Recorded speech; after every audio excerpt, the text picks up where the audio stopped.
Dear students, today we are going to learn chapter 1 Object Oriented Programming class 9th।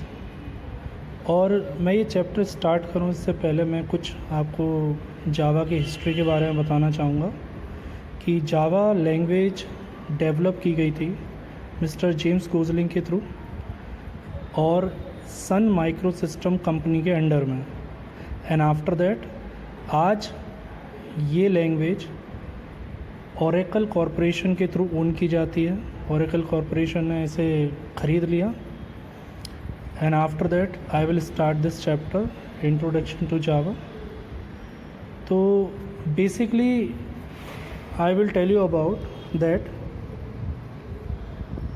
we have two types of language, low level language and high level language. And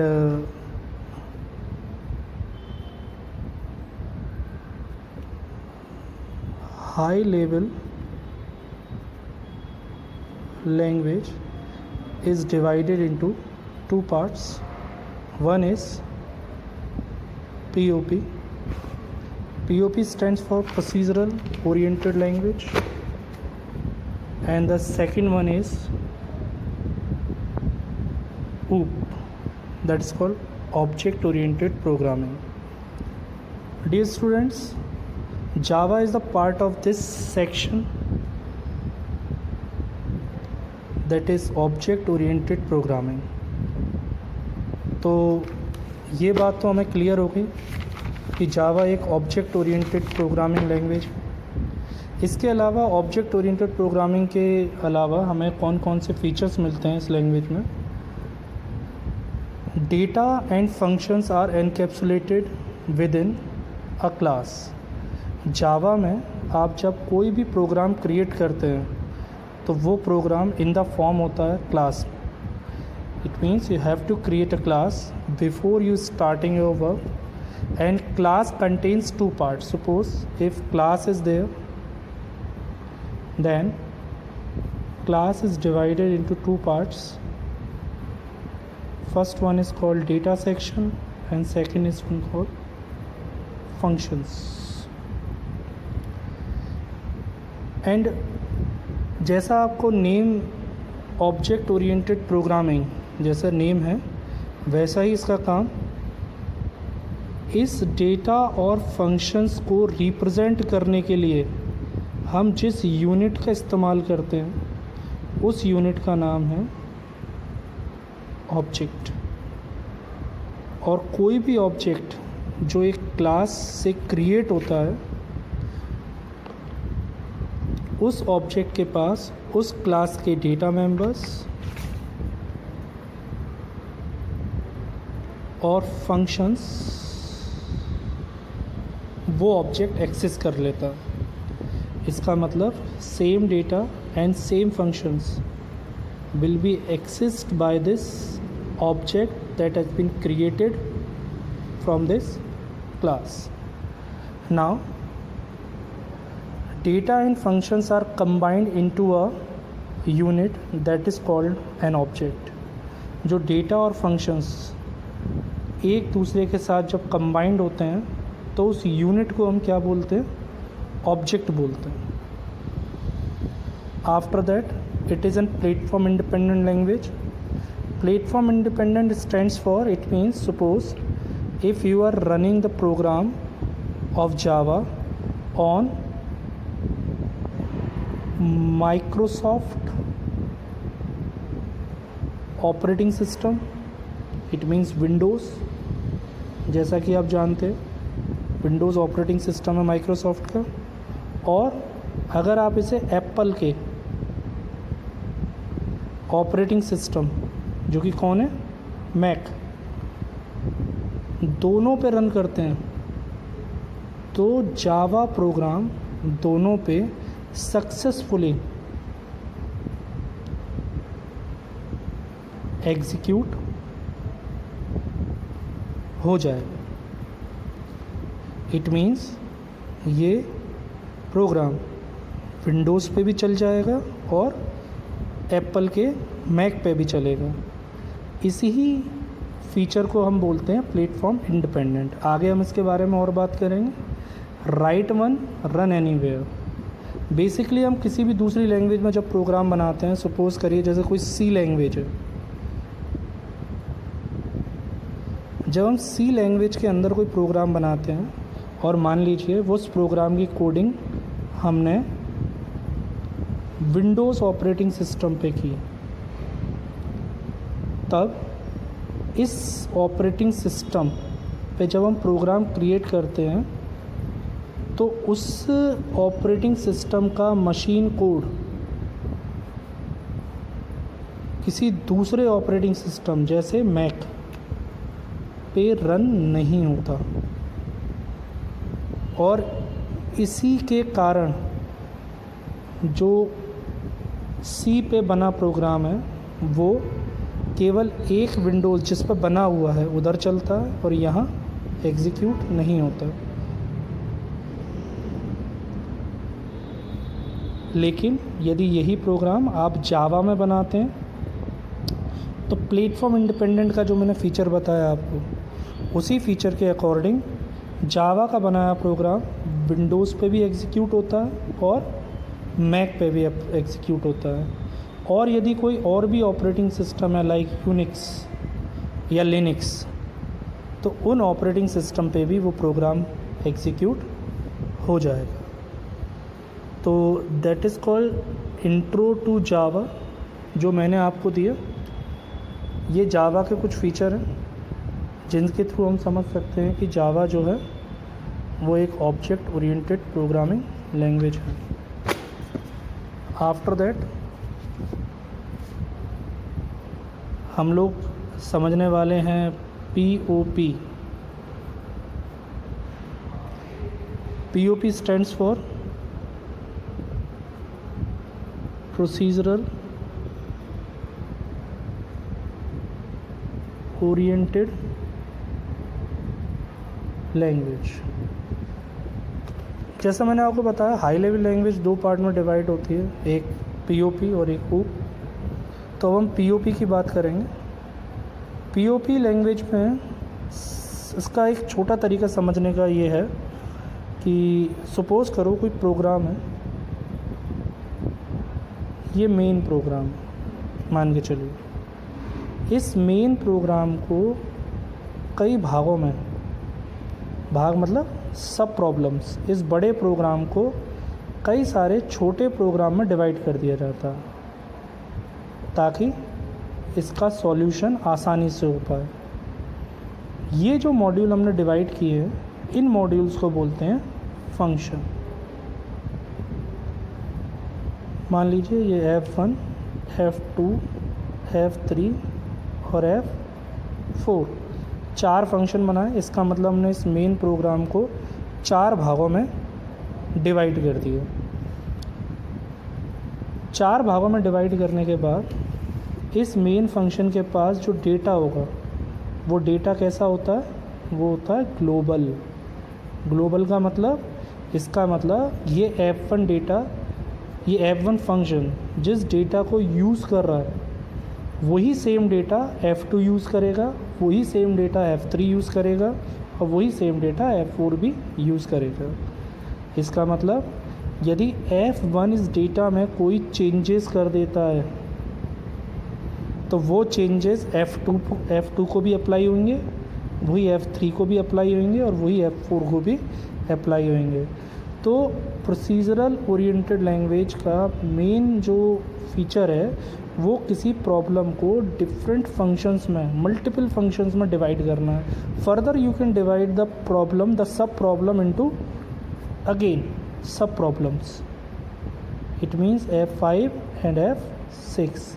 तो किसी भी programme को multiple functions में divide करना ये कहलाता है क्या, POP। It means procedural oriented language. और यहाँ हर फंक्शन के लिए केवल ग्लोबल डेटा अप्लाई किया जाता है। इट मीन्स जो डेटा एक के लिए एक्सेसिबल है वही डेटा सब फंक्शंस के लिए एक्सेसिबल होता है। आइए अब थोड़ा अपने बुक की तरफ चलते हैं। जैसा इसमें आपको समझा रखा है what is procedural oriented language. Okay, तो प्रोसीजरल ओरिएंटेड लैंग्वेज में जो आपकी एग्जीक्यूशन प्रोसेस होती है टॉप टू डाउन। जैसे ये आपका सबसे ऊपर था, फिर इसके बाद आप नीचे चले, तो टॉप टू डाउन प्रोसेस में आप लोग नीचे की तरफ एग्जीक्यूशन करते हैं। Now students, we are moving to the next topic, and the next topic is difference between POP and OOP. It means अब हम पढ़ने वाले हैं procedural oriented programming and object oriented programming के बीच डिफरेंसेस। देखिए, जैसे कि एक्सप्लेनेशन में हम लोगों ने पढ़ा, हम अब उस एक्सप्लेनेशन का एक छोटा सा जिस्ट इन दोनों कंपैरिजन टेबल में देखेंगे, दोनों टॉपिक्स के बीच में। First, POP follows top to down approach. जो प्रोसीजरल ओरिएंटेड प्रोग्रामिंग होती है वो top to down approach follow करती है, while OOPs follows bottom to top approach. जो ऊप्स प्रोग्रामिंग होती हैं वो बॉटम से टॉप अप्रोच को फॉलो करती है। इट मीन्स प्रोग्रामिंग की एग्जीक्यूशन जो होती है वो बॉटम से स्टार्ट होके टॉप की तरफ जाती है। After that it is less secure. POP जो होती है उसमें फीचर्स, जो सिक्योरिटी फीचर्स होते हैं, बड़े कम होते हैं, जबकि जो ऊप्स लैंग्वेज होती है उसमें फीचर्स, सिक्योरिटी फीचर्स जो होते हैं बड़े एडवांस होते हैं। इसमें आपके access specifier like public, private, protected, आप लोग अपने डेटा मेंबर्स को हाइड करा सकते हैं या उन्हें सिक्योर कर सकते हैं as compared to POP. After that it deals with an algorithm. Algorithm stand for the procedure. जैसे कि नाम से आपको पता है, प्रोसीजरल ओरिएंटेड प्रोग्रामिंग, इसका मतलब एक ऐसी प्रोग्रामिंग लैंग्वेज जो कि किस पे बेस्ड है, प्रोसीजर पे बेस्ड है। और बेटा प्रोसीजर का मतलब क्या होता है, एल्गोरिदम। एल्गोरिदम का मतलब सबको पता है, step by step solution of a problem is called algorithm. तो एल्गोरिदम बेस्ड लैंग्वेज होती है पीओपी, जबकि ऊप्स जो लैंग्वेज होती है वो एल्गोरिदम पे बेस ना करके वो किस पे बेस करती है, डेटा पे। बिकॉज ऊप्स के लिए सबसे इम्पॉर्टेंट चीज़ क्या है, data. After that it takes less memory, क्योंकि प्रोग्रामिंग बहुत ज़्यादा एडवांस नहीं होती पॉप में, और एडवांस ना होने के कारण जो कोडिंग होती है वो बहुत ज़्यादा स्पेस नहीं लेती, बहुत बड़े प्रोग्राम नहीं बनाए जाते। लेकिन ऊप्स जो होती है उसमें एडवांस प्रोग्राम बनाए जाते हैं, जैसे आपके गेम्स हो गए मोबाइल के, एप्लीकेशंस हो गई मोबाइल की, वेबसाइट हो गई। तो ये सारे काम सब ऊप्स लैंग्वेज में किए जाते हैं। इस वजह से प्रोग्राम बड़े बनते हैं और बड़े बनने के कारण मेमोरी स्पेस ज़्यादा लेते हैं। Program is divided into small parts called functions. Program को, किसी बड़ी प्रॉब्लम को आसानी से सॉल्व करने के लिए प्रोग्राम को कई छोटे भागों में बांटा जाता है, और उन भागों को क्या बोला जाता है, फंक्शंस बोला जाता है पॉप में।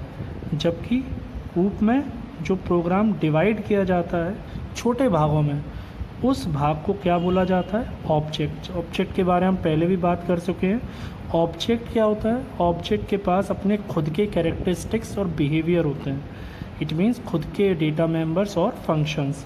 जबकि ये क्या करता है, ये फंक्शंस में डिवाइड करके ग्लोबल डेटा पर वर्क करता है। ग्लोबल डेटा का मतलब अगर 10 फंक्शन है तो 10 फंक्शन एक ही डेटा को एक्सेस करेंगे, जबकि यहाँ 10 ऑब्जेक्ट के लिए 10 अलग अलग कॉपी क्रिएट की जाएंगी डेटा की। After that example of POP, जो प्रोसीजरल ओरिएंटेड लैंग्वेज है वो है सी, फोर्ट्रन, कोबॉल, ये सब एग्जाम्पल हैं प्रोसीजरल ओरिएंटेड के। और सी प्लस प्लस, जावा, पाइथन, ये एग्जाम्पल हैं आपके ऊप्स लैंग्वेज के। चलिए अब हम अपना स्टार्ट करेंगे next topic, principal of oops, जो हमारा अगला टॉपिक है। अब हम देखेंगे कि जावा के क्या प्रिंसिपल होते हैं। बेसिकली प्रिंसिपल्स वो होते हैं जिन्हें एक लैंग्वेज फॉलो करती है।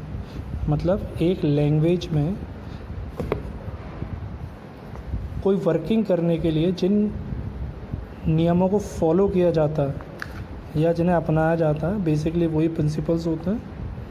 तो there are basically 4 principle of OOPs. कोई भी लैंग्वेज जो ऊप्स कैटेगरी को फॉलो करती है उस लैंग्वेज में ये चारों प्रिंसिपल्स एग्जिस्ट करेंगे। जिसमें पहला है encapsulation, abstraction, inheritance and polymorphism. और अब एक एक करके हम चारों को सीखने की कोशिश करेंगे। सबसे पहले हम सीखेंगे एब्स्ट्रैक्शन। एब्स्ट्रैक्शन बेसिकली होता क्या है, आप क्लास 8th में भी पढ़ चुके हैं। It is an act of representing essential information without showing the background detail. It means किसी भी ऑब्जेक्ट या किसी भी प्रॉब्लम की केवल असेंशियल इन्फॉर्मेशन से अवेयर होना और बाकी अननेसेसरी इन्फॉर्मेशंस को हाइड कर देना, ये बेसिकली कहलाता है एब्स्ट्रैक्शन। एग्जाम्पल के लिए मैंने देखिए यहाँ एक स्विच बोर्ड क्रिएट करने की कोशिश की है, हालांकि कुछ शेप जो है ठीक नहीं, लेकिन फिर भी मैंने लिखा भी है स्विच बोर्ड।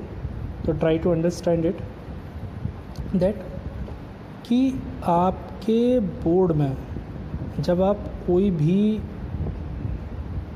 फ़ैन, लाइट या कोई भी इलेक्ट्रिकल इंस्ट्रूमेंट स्विच ऑन करते हैं तो आपके लिए बटन्स प्रोवाइड किए जाते हैं। जो अंदर की फंक्शनिंग है, जो वायर्स की कनेक्टिविटी है, क्या आप उससे अवेयर हैं? बताइए, सोचिए। अगर इस स्विच बोर्ड में कोई ख़राबी आ जाए तो क्या आप उसे ठीक कर सकते हैं? नहीं। क्यों? इसका जवाब है कि आपको केवल इसकी आउटर फंक्शनिंग के बारे में पता है, इसकी इंटरनल फंक्शनिंग क्या है उसके बारे में आप अवेयर नहीं हैं। और यही प्रोसेस कहलाता है एब्स्ट्रैक्शन। एब्स्ट्रैक्शन मतलब उन्होंने आपको कुछ फीचर जो केवल आपके इम्पोर्टेंट यूज़ के लिए थे या आपको यूज़ करने थे, उन्होंने वो रिप्रेजेंट कर दिए। It means there are 4 buttons और ये फ़ैन का रेगुलेटर। तो बोला जो भी आप यूज़ करेंगे वो आपके सामने उन्होंने शो कर दिए, और बाकी जो अननेसेसरी मटेरियल था जिससे आपको अवेयर होने की कोई आवश्यकता नहीं, उसे उन्होंने क्या कर दिया, हाइड कर दिया। तो दैट इज़ कॉल्ड एब्स्ट्रैक्शन। इसे कहते हैं एब्स्ट्रैक्शन। आप वीडियो गेम भी खेलते होंगे तो आप केवल आउटर फंक्शनिंग के बारे में जानते हैं, लेकिन इंटरनली फंक्शन कैसे काम करते हैं, बटन्स कैसे काम करते हैं, कोडिंग कैसे काम करती है, तो वो आपको मालूम नहीं है। तो वो प्रोसेस जो है दैट इज़ कॉल्ड एब्स्ट्रैक्शन। अच्छा, एब्स्ट्रैक्शन के बाद जो नेक्स्ट इम्पॉर्टेंट चीज़ आती है वो आती है एनकैप्सुलेशन।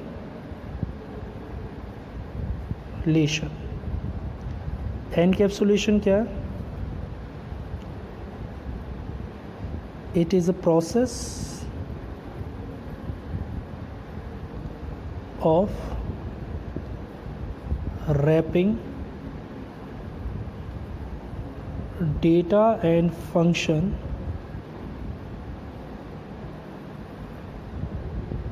into a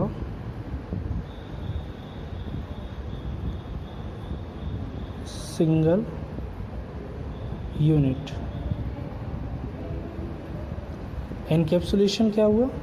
एनकैप्सुलेशन एक प्रोसेस है जो डेटा एंड फंक्शंस को आपस में क्या करती है, एक यूनिट में कंबाइन करती है। रैपिंग की जगह आप अगर कंबाइन वर्ड लगाते हो तो भी ओके है। तो it is a process of combining data and function into a single unit and that process is called encapsulation. इसका जो एग्जांपल है आप ले सकते हैं, जैसे सपोज़ करो कि आप कैप्सूल आपने देखा होगा अपने घर में, दवाई वाला, मम्मी पापा और कभी कभी हमें भी ज़रूरत पड़ जाती है कैप्सूल की। तो इस कैप्सूल के अंदर कुछ सॉल्ट होते हैं, सॉल्ट्स। और salts it means a mixture of salt, you can say that mixture of salts. तो 2 या 3 अलग अलग सॉल्ट को कंबाइंड करके किस में रखा गया है, एक कैप्सूल में। और इस कैप्सूल को कोई नाम दे दिया जाता है, जैसे मैंने दे दिया रेब्जी। तो रेब्जी जो मैंने नाम दिया ये इस कैप्सूल का नाम है, लेकिन इस कैप्सूल के अंदर सॉल्ट्स का क्या भरा हुआ है, मिक्सचर भरा हुआ है। जो आपको बीमारी में फ़ायदा पहुंचाता है। ये रेब्जी is just a name, it means it is a encapsulated unit of these salts. हाँ, तो I hope you can understand it. Now we will move on to the next property, next principle, and that is called polymorphism.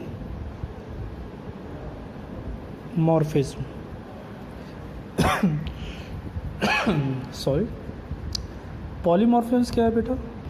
देखिए, it is an act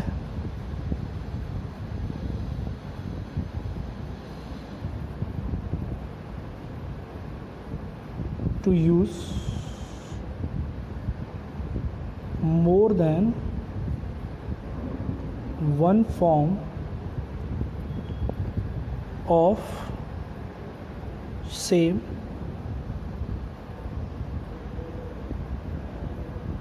property. Suppose करिए कि कोई object है, physical real world का कोई object है, तो definitely अगर कोई रियल वर्ल्ड का ऑब्जेक्ट होगा तो उसके प्रॉपर्टी तो होंगी। हाँ, और प्रॉपर्टी अगर उसके पास कोई है, कोई उसके पास उस प्रॉपर्टी, मान लीजिए जैसे मैंने एग्जांपल ले लिया मैग्नेट, मैं इसे क्या मान लेता हूँ? मैग्नेट मान लेता हूँ। तो मैग्नेट के पास एक प्रॉपर्टी होती है, और वो कौन सी होती है? मैग्नेटिज्म। तो मैग्नेटिज्म जो उसकी प्रॉपर्टी है, यदि इस प्रॉपर्टी का यूज़ डिफरेंट फॉर्म्स में किया जाए तो उस प्रोसेस को हम क्या बोलेंगे? पॉलीमॉर्फिज्म बोलेंगे। ध्यान से समझने की कोशिश करेंगे। देखिए, जैसे आप डोर्स हैं, आप लोगों ने डोर्स देखे होंगे आपके किचन में या आपकी अलमीरा में, तो उन डोर्स के नीचे या ऊपर क्या लगी रहती है? मैग्नेट लगी रहती है, और उस मैग्नेट का काम होता है to close the door. Okay, तो बंद रखने के लिए हम लोग किसका यूज़ करते हैं? मैग्नेट का यूज़ करते हैं। उसकी जो मैग्नेटिज्म प्रॉपर्टी है यहाँ, वो किसके काम आती है? बंद रखने के काम। उसके बाद आपने टॉयज़ देखे होंगे, जो आप टॉयज़ देखते हो उसमें भी मैग्नेट यूज़ होती है, और वो मैग्नेट क्या देती है? एक मैजिकल इफेक्ट देती है।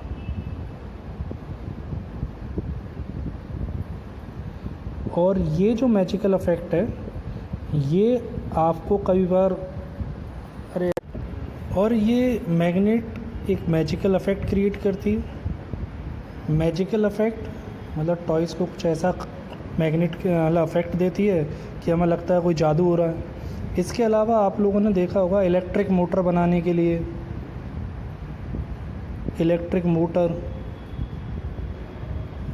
के लिए, हाँ, आप देखते हैं मैग्नेट का इस्तेमाल किया जाता है। तो इट मीन्स कहने का मतलब ये है कि एक जो मैग्नेट की सिंगल प्रॉपर्टी है मैग्नेटिज्म, वो प्रॉपर्टी मल्टीपल फॉर्म्स में यूज़ होती है, और इसके इसी डिफरेंट और मल्टीपल फॉर्म्स में यूज़ होने के कारण इस प्रॉपर्टी को क्या बोलेंगे हम? Polymorphism.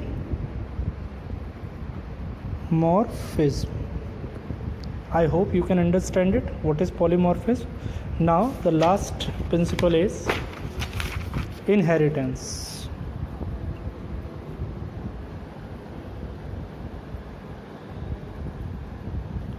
Inheritance, and here inheritance you can understand it. You can see the examples of inheritance at your home also. और एक्चुअली जितनी भी प्रिंसिपल्स हैं उन सब के एग्जांपल आप अपने घर में देख सकते हैं, बिकॉज जावा की एक और प्रॉपर्टी है that is very near to the real world. Java totally real world based language है, जो रियल वर्ल्ड ऑब्जेक्ट्स को सॉल्व करती है, उनकी प्रॉब्लम्स को सॉल्व करती है। तो इनहेरिटेंस क्या है? It is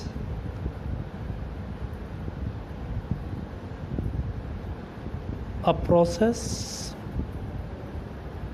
of deriving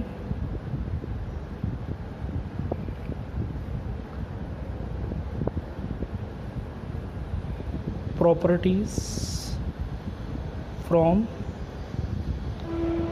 base class to subclass or child class. So now you can see the definition. It is a process of deriving properties from base class to child class or subclass. Child class और base class further एक ही बात है, और base class को आप लोग क्या बोल सकते हैं, पेरेंट क्लास भी बोल सकते हैं. It means accessing the property from parent to child is called inheritance. अब आप समझ गए होंगे कि सपोज़ करिए कि कोई फादर है, फादर, तो फादर का जो भी चाइल्ड होगा,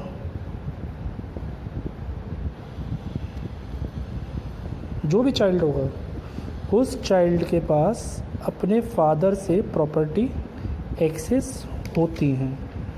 ये बाय बर्थ होता है.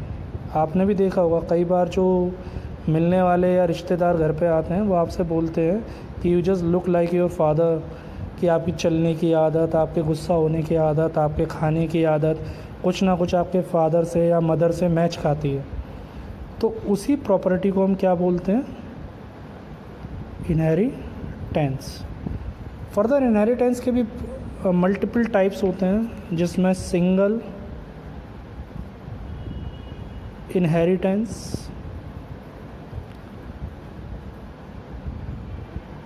Multiple inheritance, multi level inheritance,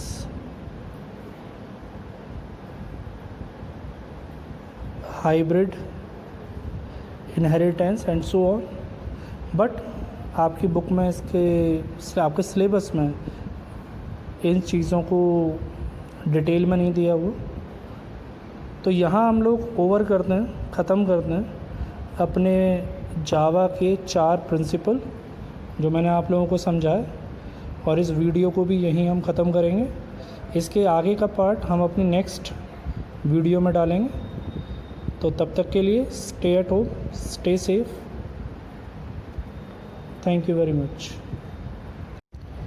dear students, chapter 1 class 9 सीखने की सीरीज़ में ये वीडियो नंबर 2, और इस वीडियो में हम लोग बात करने वाले हैं आगे के टॉपिक्स के बारे में. लेकिन उससे पहले हम लोग बात करें, हम लोग समझ लें कि आपकी बुक में ये जो असाइनमेंट आपको दे रखे हैं, क्वेश्चन आंसर जो आपको दे रखे हैं, इन्हें भी हम साथ साथ एक्सप्लेनेशन के साथ डिस्कस करते जाएंगे, क्योंकि हम लोग टॉपिक बाय टॉपिक डिस्कस कर रहे हैं. इस वजह से हम लोग इन क्वेश्चंस को भी साथ ही में सॉल्व करते जाएंगे. तो आइए देखते हैं आपका नेक्स्ट टॉपिक क्या है.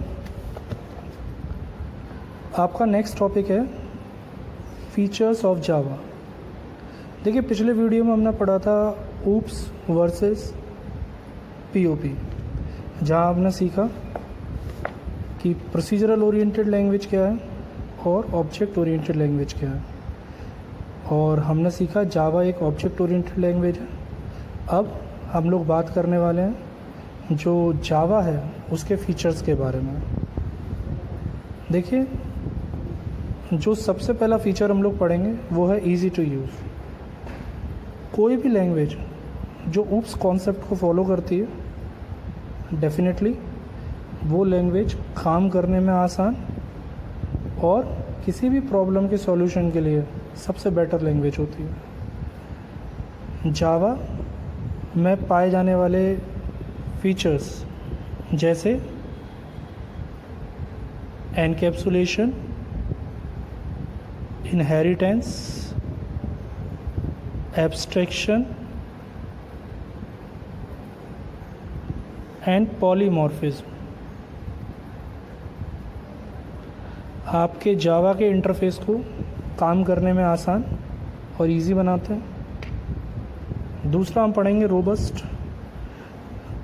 बेटा, जब आप रोबस्ट की बात करते हैं तो रोबस्ट का जो मीनिंग है वो है error free and error detecting codings. It means Java एक इस तरह की लैंग्वेज है जो रोबस्ट है, सिक्योर है, जो आप कोड लिखते हो उस कोड को ईज़िली आप एरर फ्री कर सकते हो, जैसे compile time error, run time error. Java आपके लिए दोनों तरह की एरर्स को रेक्टिफाई करता है और आपको मैसेज देके उन एरर को दूर करने के लिए आपको बोलता है। After that security.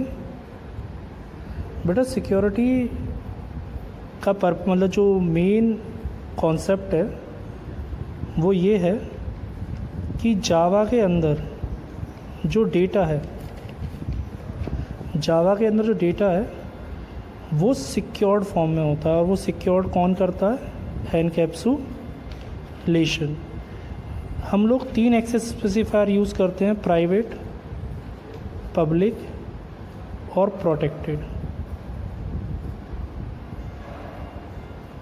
और इन तीनों एक्सेस स्पेसिफायर के थ्रू आप अपने डेटा को क्या कर सकते हैं? सिक्योर कर सकते हैं, जिससे कोई दूसरा व्यक्ति आपके डेटा को एक्सेस ना कर पाए। चौथा फीचर प्लेटफॉर्म इंडिपेंडेंट, ये हम पहले भी डिस्कस कर चुके हैं फर्स्ट वीडियो में। प्लेटफॉर्म इंडिपेंडेंट का मतलब होता है कि suppose if you have created a program in Java, a Java program, then it can be run on Windows operating system, Mac operating system and Unix और other operating system. Support multimedia. बेटा Java is a language by which you can deal with the graphics, photos, images, videos. It means multimedia support. Multimedia stands for graphics, photos, moving images, means video. It means everything which are the part of multimedia sections you can deal with Java. जितने भी आपके games हैं, जितने भी आपके applications हैं, आप देखते होंगे पबजी है, like this types of games can be created in a Java language. फिर है हमारा डायनेमिक बाइंडिंग। बेटा कोई भी लैंग्वेज, प्रोसीजरल लैंग्वेज का फीचर होता है कि when it declare it's data type, जब वो अपने डेटा टाइप डिक्लेयर करती है तो eight the time of compilation, eight the time of compilation वो मेमोरी को क्या कर देती है? बाइंड कर देती है। इट मीन्स उन डेटा मेंबर्स के लिए मेमोरी का एलोकेशन कंपाइलेशन के टाइम पे ही हो जाता है, एग्जीक्यूशन से पहले। लेकिन जावा आपको डायनामिक बाइंडिंग का ऑप्शन प्रोवाइड कराती है। इसका मतलब कि जब आप डेटा मेंबर डिक्लेयर करते हो, जैसे इंट ए या float B, then in members के लिए जो मेमोरी एलोकेशन होगा वो किस टाइम पे होगा? एग्जीक्यूशन टाइम पे। मतलब not on the time of compilation, it will be allocate the memory at the time of execution of a program. And after that reliability. बेटा रिलायबिलिटी का मतलब कुछ उसी टर्म्स है जिससे रोबस्ट का मतलब है। जिनको मर्ज करना उनको सब कुछ सेलेक्ट करना। जैसे रोबस्ट में प्रोग्राम को एरर फ्री बनाया जाता है, तो आप कोई भी प्रोग्राम जो जावा में बना रहे हैं, वो प्रोग्राम एरर फ्री, सिक्योर, दोनों ही तरीके से आपका प्रोग्राम कंप्लीट होता है। इट मीन्स उसमें error free, it means error detection की बहुत सारी टेक्निक और सिक्योरिटी की बहुत सारी टेक्निक होती है। तो जो प्रोग्राम होता है वो आपका प्रोग्राम कैसा होता है, रिलायबल होता है। ठीक है, तो ये हमने डिस्कस की the property of the features of Java. अब जो हमारा नेक्स्ट टॉपिक है उसके लिए हम देखेंगे अपनी बुक का question number 9, what do you understand by high level language and low level language. अब हम नया टॉपिक पढ़ते हैं अपना, जो कि हमारा है levels of languages. Dear students, किसी भी कंप्यूटर लैंग्वेजेस को दो पार्ट में बांटा जा सकता है, high level language and low level language. High level language further divide होती हैं ऑब्जेक्ट ओरिएंटेड लैंग्वेज और प्रोसीजरल ओरिएंटेड लैंग्वेज, और लो लेवल लैंग्वेज भी दो पार्ट में डिवाइड हो जाती हैं। एक कहलाती है machine level language and the second one is called assembly level language. Assembly level language भी लो लेवल लैंग्वेज के अंडर में ही आती है। हाई लेवल लैंग्वेज की कुछ कैरेक्टरिस्टिक्स के बारे में बात कर लेते हैं। High level language it's a simple and easy to understand language. कोई भी common person high level language को आसानी से सीख सकता है, क्योंकि ये एक इंग्लिश लाइक लैंग्वेज है। It means the syntaxes, the commands are written in a simple English language. तो it means it is easy to memorise, easy to understand. And low level language में फर्दर जो machine level language होती है, आप जानते हैं binary code जिस पे आपका कंप्यूटर वर्क करता है, तो बाइनरी कोड को ही आप क्या बोलते हैं, मशीन लेवल लैंग्वेज, जो कि 0 और 1 की फॉर्म में होती है। असेंबली लेवल लैंग्वेज की पहचान है, इसमें निमोनिक कोड यूज़ किए जाते हैं। निमोनिक कोड क्या होते हैं, जो बाइनरी सेट को कुछ टैग दे दिए जाते हैं। सपोज़ करो इसी बाइनरी सेट को एक टैग दे दी जाए सेव, तो असेंबली में ये बाइनरी कोड किससे पहचाना जाएगा, सेव से। That is called mnemonic code. After that intro to JavaScript. देखिए आपके में केवल इंट्रोडक्शन दिया गया है जावा स्क्रिप्ट का, हालांकि आपके सिलेबस से इसका कोई लेना देना नहीं। तो जावा स्क्रिप्ट क्या है, it is a programming language, a light weighted object oriented language. JavaScript does not create applets और stand alone application. It means it is not, मतलब कई बार स्टूडेंट्स कंफ्यूज होते हैं कि ये जावा स्क्रिप्ट है, वो जावा लैंग्वेज है, तो दोनों में कोई क्या मतलब कनेक्शन है। तो JavaScript is not a Java language. हाँ, जावा स्क्रिप्ट के थ्रू आप लोग ना तो स्टैंड अलोन एप्लीकेशन बना सकते हैं और ना ही एप्लेट क्रिएट कर सकते हैं। ये एक HTML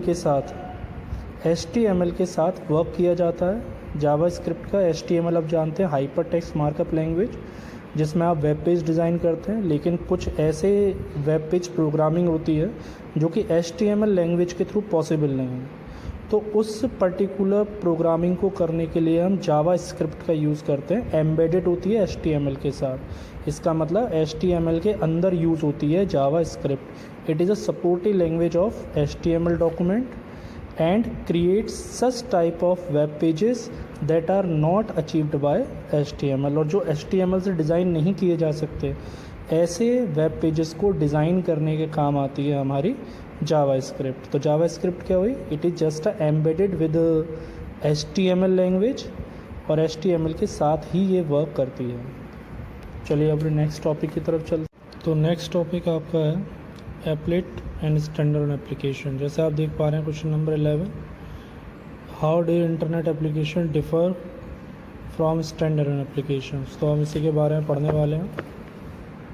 तो टाइप्स ऑफ जावा प्रोग्राम्स, तो देखिए there are 2 types of Java program, Java applet and Java application. दोनों में बहुत डिफरेंसेस जिनके बारे में हम बात करेंगे। देखिए जावा एप्लेट जो है वो एक ब्राउज़र बेस्ड एप्लीकेशन क्रिएट करती है। इट मीन्स इसकी कोडिंग से आप लोग जो वेब ब्राउज़र पे या आपकी वेबसाइट पे जो एप्लीकेशंस होती हैं उन्हें क्रिएट करने के लिए आप जावा एप्लेट का यूज़ करते हैं। जबकि जावा स्टैंड अलोन एप्लीकेशंस जो होती हैं वो डेस्कटॉप एप्लीकेशंस के काम आती हैं, जो लोकल एप्लीकेशंस होती हैं। दूसरा डिफरेंस, जब आप एप्लेट प्रोग्रामिंग को रन करते हैं तो इसके लिए आपको एक थर्ड पार्टी ब्राउज़र, कोई भी वेब ब्राउज़र जो कि जावा सपोर्ट करता हो, जैसे आपका गूगल क्रोम हुआ, तो उन वेब ब्राउज़र पर रन होता है जावा एप्लेट का प्रोग्राम।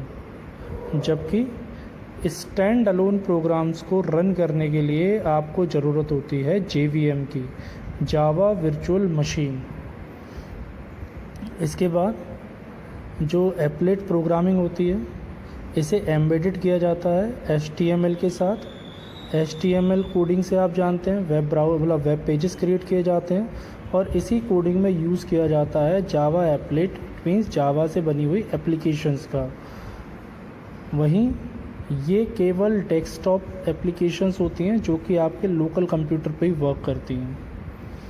इसके बाद जावा एप्लीकेशंस या जावा एप्लेट जो होते हैं वो क्लाइंट सर्वर आर्किटेक्चर पर काम करते हैं। देखिए, जब भी आप कोई वेब पेज या वेबसाइट ओपन करते हैं तो आप लोग एक एड्रेस डालते हैं जैसे www.google.com। तो जिस कंप्यूटर पे, मान लीजिए ये आपका कॉम है कंप्यूटर, तो इस कंप्यूटर पे जब आप कोई वेब एड्रेस डालते हैं तो इसे बोलते हैं क्लाइंट। मतलब आप लोग कुछ क्या कर रहे हैं, रिक्वेस्ट कर रहे हैं, और जब आप इसे भेजते हैं तो ये एक सर्वर के पास जाता है जो कि गूगल का सर्वर है, और इसे बोलते हैं सर्वर। और ये आपकी रिक्वेस्ट को एक्सेप्ट करता है और आपको एक पेज डिलीवर करता है जो कि गूगल का होता है और आपके कंप्यूटर पे ओपन हो जाता है, इसे बोलते हैं सर्वर। तो सर्वर साइड जो एप्लीकेशन तैयार की जाती हैं जावा के थ्रू, उन्हें क्या बोलते हैं हम लोग, उन्हें बोलते हैं सर्वलेट। और जो क्लाइंट साइड पर तैयार की जाती है उन्हें बोलते हैं एप्लेट। उसके बाद हम कुछ पॉइंट्स पे फोकस करेंगे।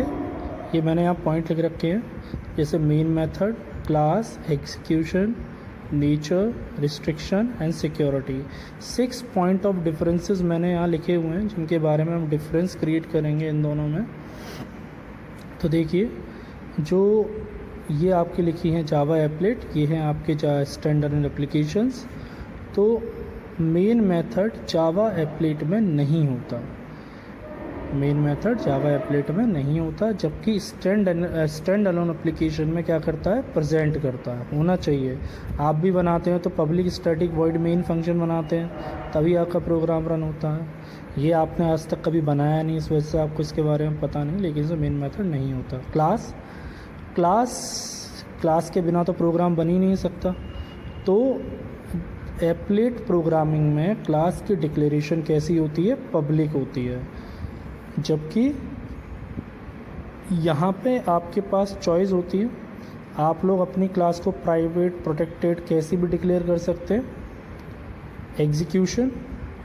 एग्जीक्यूशन के लिए मैंने जैसे आपको बताया, एप्लेट जो होती हैं वो वेब एप्लीकेशंस डिज़ाइन करती हैं। कोई भी फॉर्म, कोई भी एप्लीकेशंस आप लोग देखते होंगे, गेम है ना, गेम्स के अलावा बहुत सारी एप्लीकेशंस आप रन करते हैं ब्राउज़र, मतलब आपके ऑनलाइन जो रन करते हैं आप लोग, वेबसाइट हो गई, वेबसाइट के अंदर जैसे एडोब प्लेयर हो गया, या बहुत सारे दूसरे एप्लीकेशंस। तो उनके लिए आपको ज़रूरत पड़ती है किसकी, ब्राउज़र की। मतलब कोई भी वेब ब्राउज़र आप यूज़ कर सकते हैं। यहाँ पे आपको किसकी ज़रूरत पड़ती है, JVM की, जावा वर्चुअल मशीन, ये इस पर रन होते हैं। नेचर क्या है, nature it means called stand alone applications can be executed from command prompt. ये थोड़ा सा ये इधर का पॉइंट है, ये स्टैंड अलोन एप्लीकेशन का पॉइंट है, और ये इधर का पॉइंट है, ठीक है। थोड़ा सा आप इस पर ध्यान देंगे, ये थोड़ा गलत इधर की तरफ लिख गया है। तो जो एप्लेट हैं उसके लिए किसकी ज़रूरत पड़ती है, रिक्वायर अ वेब ब्राउज़र। जबकि जो स्टैंड अलोन एप्लीकेशन है उसके लिए किसकी ज़रूरत पड़ेगी, आपको पड़ती है कमांड प्रॉम्प्ट की ज़रूरत, जो ब्लैक सी स्क्रीन आप देखते हैं। रिस्ट्रिक्शन, ये भी थोड़ा इधर कर लेंगे, ठीक है। तो जो एप्लेट होती है, ये एप्लेट का पॉइंट है no access to the system. इसका मतलब क्योंकि ये वेब एप्लीकेशन होती है इसीलिए इसे लोकल सिस्टम की कोई भी एक्सेस नहीं होती, जबकि स्टैंड अलोन एप्लीकेशंस कैसी होती हैं, लोकल एप्लीकेशंस होती हैं और उन्हें सिस्टम के अंदर फुल एक्सेस होती है, ठीक है। और ये जो does not require any security, ये कौन है, स्टैंड अलोन एप्लीकेशंस के लिए है, स्टैंड अलोन एप्लीकेशन। तो स्टैंड अलोन एप्लीकेशन के लिए यूज़ होती हैं क्या, डज नॉट रिक्वायर, मतलब इन एप्लीकेशंस को कोई सिक्योरिटी की ज़रूरत नहीं होती, लोकल सिस्टम पे वर्क करते हैं इसलिए इन्हें कोई ख़तरा नहीं होता, ना तो इन्हें कोई हैकिंग का ख़तरा होता है, ना वायरस का ख़तरा होता है, सिंपल रन होती हैं। जबकि एप्लेट पे रन होती हैं, ये एप्लेट पे ये अप्लाई होती है, require highest security for the system because of virus. It means क्योंकि वेब एप्लीकेशंस हैं तो सिक्योरिटी बहुत चाहिए होती है, कहीं से भी कोई भी वायरस आ सकता है, कोई आपको हैक कर सकता है, तो इसलिए सिक्योरिटी मस्ट होती है। तो these are the basic difference between applet and Java applications. Now we will move on to the next topic, Java compilation. That is also given in your questions कि Java compilation process क्या है, JVM क्या है, तो अब थोड़ा इनके बारे में पढ़ेंगे। देखिए, to perform Java compilation we need a special type of compiler that is Java C. Java C जो होता है वो जावा का कंपाइलर है जो सोर्स कोड क्या होता है, सोर्स कोड होता है यूज़र रिटन कोड, जिसे यूज़र लिखता है, तो उसे कन्वर्ट करता है किसमें, बाइट कोड में। अब एक क्वेश्चन उठता है भाई बाइट कोड क्या है। देखिए, बाइट कोड एक इंटरमीडिएट कोड है which is neither source code और नॉर मशीन कोड, जो कि ना तो मशीन कोड होता है और ना ही क्या होता है, यूज़र रिटन कोड होता है। एक इंटरमीडिएट कोड होता है जो कि अनअंडरस्टैंडेबल होता है। आफ्टर दैट JVM के बारे में हम पढ़ेंगे। Java virtual machine is a act as a hardware but actually a software. It works on byte code and convert into machine code. ये बाइट कोड को किस में कन्वर्ट कर देता है, मशीन अंडरस्टैंडेबल फॉर्म में कन्वर्ट कर देता है, मतलब मशीन कोड में ऑफ ऑपरेटिंग सिस्टम, उस ऑपरेटिंग सिस्टम की मशीन कोड में जिस पर वो JVM क्या होता है, इंस्टॉल्ड होता है। समझ में आई बात। तो यहाँ पर हम लोगों ने बात किया difference between applet and servlet, वो applet and stand alone application, Java compilation, byte code and. चलिए एक बार अब जो जावा सी, JVM और जो सोर्स कोड की जो प्रोसेस है उसे एक बार डायग्राम से समझ लेते हैं। देखिए, डायग्राम में आपको बताया गया है एडिटर कौन है, जो राइटर है प्रोग्राम का, ठीक है ना। जैसे मान लीजिए आपने सम ऑफ 2 नंबर का प्रोग्राम लिखा, तो ये आपका प्रोग्राम है hello.java। आप जानते हैं आपने प्रोग्राम को .java एक्सटेंशन के साथ सेव करते हैं। ये प्रोग्राम को जब आप कंपाइल करते हैं जावा कंपाइलर के थ्रू, तो जावा कंपाइलर कौन है, जावा सी। ये इस प्रोग्राम को कन्वर्ट कर देता है hello.class। याद रखिए, जो बाइट कोड है वो यही है, ये बाइट कोड का एक्सटेंशन होता है .class। तो कंपाइलर कन्वर्ट कर देता है .java फाइल को किसमें, .class फाइल में। आफ्टर दैट जो कंपाइल्ड फाइल होती है आप उसे जावा इंटरप्रेटर के थ्रू एग्जीक्यूट कराते हैं, और जब ये एग्जीक्यूट होती है तब आपका प्रोग्राम जो है वो आउटपुट क्रिएट करता है, ठीक है ना। नीचे भी देखो आपको यही बताया गया है, टेक्स्ट एडिटर मतलब आपका नोटपैड के बाद आपने जो प्रोग्राम लिखा, सोर्स कोड होता है user written program, file name .java, जो भी आपकी फ़ाइल है वो .java एक्सटेंशन के साथ सेव होती है। आफ्टर दैट आप इसे जावा कंपाइलर के थ्रू कंपाइल्ड कराते हैं, वो आपको रिजल्ट देता है बाइट कोड, जो कि किससे होता है, .java एक्सटेंशन के साथ। तो जो .java एक्सटेंशन का बाइट कोड है उसे आप जावा वर्चुअल मशीन JVM मतलब जावा इंटरप्रेटर के थ्रू आप उसे इंटरप्रेट कराते हैं, और फिर वो आपको उस मशीन कोड में आउटपुट क्रिएट कर देता है, ठीक है ना। तो that is a process of executing a Java programme. हाँ, एंड आफ्टर दैट ये कंपाइलर मैं आपको पहले ही एक्सप्लेन कर चुका हूँ, कंपाइलर जावा सी जो सोर्स कोड को कन्वर्ट करता है किसमें, बाइट कोड में, ठीक है ना। और जो बाइट कोड होता है वो ना ही मशीन फॉर्म होती है ना ही यूज़र रिटन फॉर्म होती है, ठीक। इसके बाद आपको दिया हुआ है इंटरप्रेटर JVM होता है, जिसके बारे में आपको बता चुका हूँ। जावा वर्चुअल मशीन जो कन्वर्ट करता है बाइट कोड को मशीन कोड में, understand. After that Java byte code में आपको बता ही चुका हूँ, it is a intermediate code which neither a source code nor a machine code, जो जावा सी के थ्रू कंपाइल करके आपको फाइंड आउट होता है। और इसको समझना आप मतलब जो ह्यूमंस हैं वो इसको समझ नहीं सकते, सारा मशीन भी अंडरस्टैंडेबल नहीं है ये। जब JVM के कांटेक्ट में आता है तब ये मशीन अंडरस्टैंडेबल फॉर्म में कन्वर्ट होता है JVM के। ठीक, अब हम थोड़ा बात कर लेते हैं ऑब्जेक्ट कोड। कई बार बच्चे कंफ्यूज होते हैं कि सोर्स कोड क्या है, ऑब्जेक्ट कोड क्या है। तो देखिए इसमें डिफरेंस दिए हुए हैं source code and object code में। Source code is an form of text. Source code जो होता है वो टेक्स्ट की फॉर्म में होता है, और जो ऑब्जेक्ट कोड होता है वो बाइनरी नंबर्स मतलब 0110 मशीन कोड में होता है।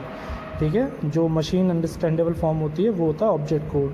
Source code read by humans, आप लोग पढ़ सकते हो सोर्स कोड जो आप लिखते हो, लेकिन ऑब्जेक्ट कोड को कौन पढ़ता है, मशीन अंडरस्टैंडेबल होता है।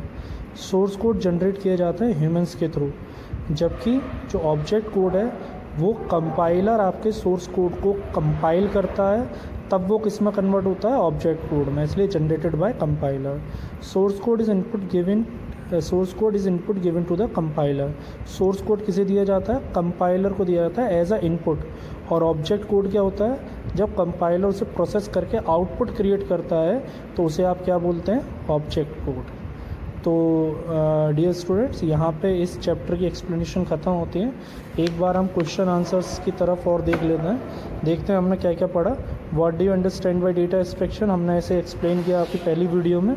जो प्रिंसिपल ऑफ ऊप्स हमने पढ़े थे, तो वहाँ डेटा एब्स्ट्रैक्शन विद एग्जाम्पल मैंने किया था। एब्स्ट्रैक्शन का एग्जाम्पल हमने स्विच कोड लिया था। उसके बाद हमने सोर्स कोड अभी पढ़ा, बाइट कोड पढ़ा और ऑब्जेक्ट कोड पढ़ा।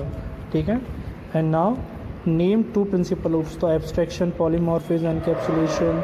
ठीक है ना, तो ये सब आपके इनहेरिटेंस हो गया, ये सब आपके प्रिंसिपल ऑफ ऊप्स हो। कोई भी दो नाम आप दे सकते हैं। डिफाइन एनकैप्सुलेशन, मैंने आपको बताया था एनकैप्सुलेशन उसी समय। Name two types of Java program, तो अभी हमने एक्सप्लेन किया name two types of Java programs, applet and stand alone application. और what is the full form of procedure oriented programming and object oriented programming. ठीक है, उसके बाद state that the Java concept that is implemented through a super class and a sub class, ये आपका inheritance का topic है। और act of representing essential feature आप जानते हैं, इस पढ़ के आपको याद आ रहा होगा क्या, abstraction. Name two difference between source code and byte code, ये हम पढ़ चुके हैं। What do you understand by high level language, ये मैंने आपको बताया था क्वेश्चन। और फीचर्स ऑफ ऊप्स, तो देखिए फीचर ऑफ ऊप्स की बात करेंगे तो हमने ये अभी डिटेल में डिस्कस किए थे फर्स्ट वीडियो में या सेकंड वीडियो में। हम पर अभी किए हैं हमने थोड़ी देर पहले, कि रोबस्ट होता है ना, सिक्योरिटी होती है, मल्टीमीडिया होता है, तो ये सब इसमें आएंगे। एप्लेट में और स्टैंड अलोन में अभी हमने डिफरेंस क्रिएट किए थे 5 बेसिस पे। बाइट कोड क्या है, source code, compiler, interpreter, JVM और जावा वर्चुअल मशीन, ये इसकी फुल फॉर्म हो गई JVM की। और क्या है बताना है, तो it is a interpreter which convert byte code into machine code. तो now all we have done, तो this chapter is now finished and we will move on to the next chapter on in next video we will meet. तो till then, thank you, stay safe, stay at home, thank you.